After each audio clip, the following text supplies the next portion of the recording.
was Allison Trimble of Willfully Guided Horsemanship. Allison, you're obviously a cowgirl, and like I mentioned earlier, I am proud to share the scene here today with somebody who is doing stuff with horses, really out there, not only helping people, helping horses, and competing, and so it's nice to share the scene with another cowgirl. Yeah, for sure. And so what does being a cowgirl mean to you?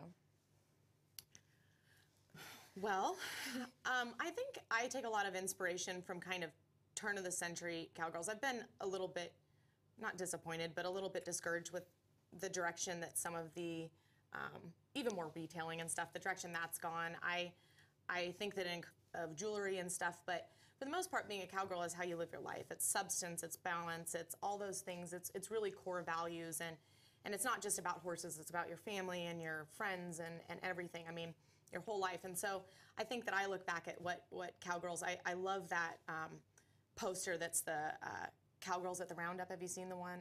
And it's a picture from the Pendleton Roundup, and it talks about the emancipation of women being, you know, not found in the cities or with the vote, but when a cowgirl got astride of a cow horse and saw how wide the world could be. I mean, it's a very interesting, and you look at the pictures and the individual women that were there and just how interesting they were, and here they were coming to town to show up and compete, and, you know, in the Pendleton Roundup, and, you know, they were strong women. I think about Bonnie McCarroll, and, you know, one of the quotes about her was from her husband, and she was killed in a bronc riding accident, but she was, you know, one of the forefronts of female bronc riding, and you know, her husband said about her, you know, she was a tough cowgirl, but she was a heck of a cook and a hell of a dressmaker. I mean, it's about being kind of everything, being able to turn your hand to everything. I think that's really important.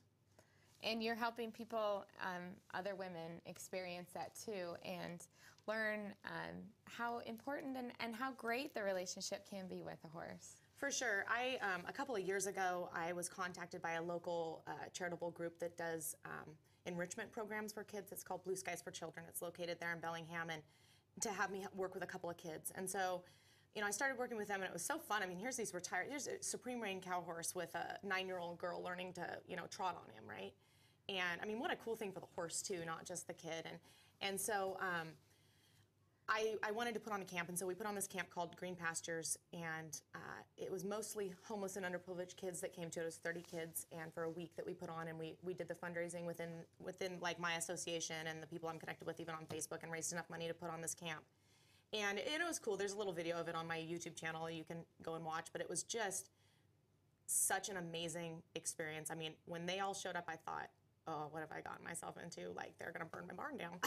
and I mean, it went from screaming and hollering to asking to clean stalls by the last day. I mean, I bawled my head off for a day afterward. It was horrible, but it was such a powerful experience. So I started getting involved. It's really hard with my schedule for me to be able to put that camp on a lot, even though I really want to. So I started getting involved with a program called Animals as Natural Therapy that's located there in Bellingham, and I think it's just an amazing program. They work with veterans, they work with abused and battered women, and they work with a lot of drug rehabilitation for kids, and it's kind of an outreach program, and they work with all animals, not just horses. And so I'm trying to help support them, and also I've been affiliated with a great program called Charity Rope Halters, and my friend Kim Schnackenberg, who lives there local where we are, Pacific Northwest Select, is a rope manufacturer, and she came up with this amazing program that gives back to 13 charities.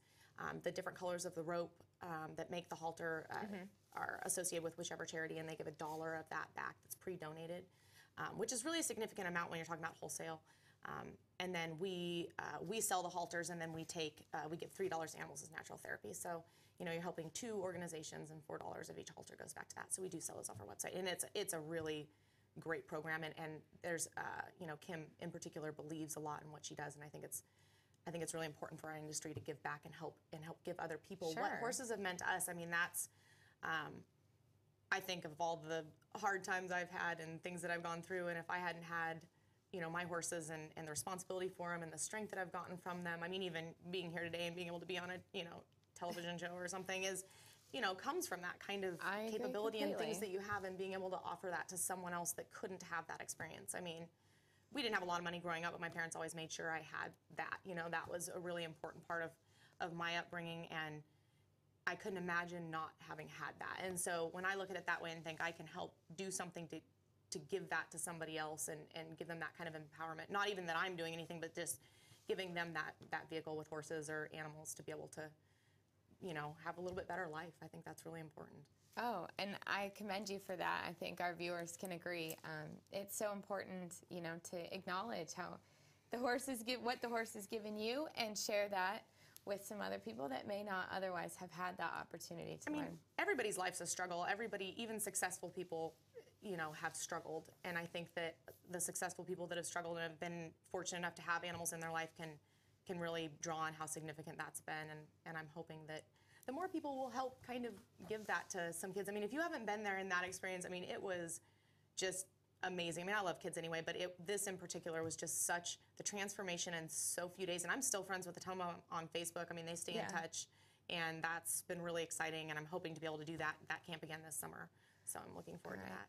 And if you want to learn more about the charity halters and different programs, visit Allison's website, willfullyguided.com. Yep, for sure. And you can learn all about that and buy yourself a few new halters and help some organizations as well. It's always nice to give back to our industry and do something good for us, some other people. You can't argue with that. Yeah, for sure. So nowadays, you're still competing. We know that. We've seen some video. And where can people find you for clinics, and where, you know, what will you be doing? What kind of clinics are you hosting these days?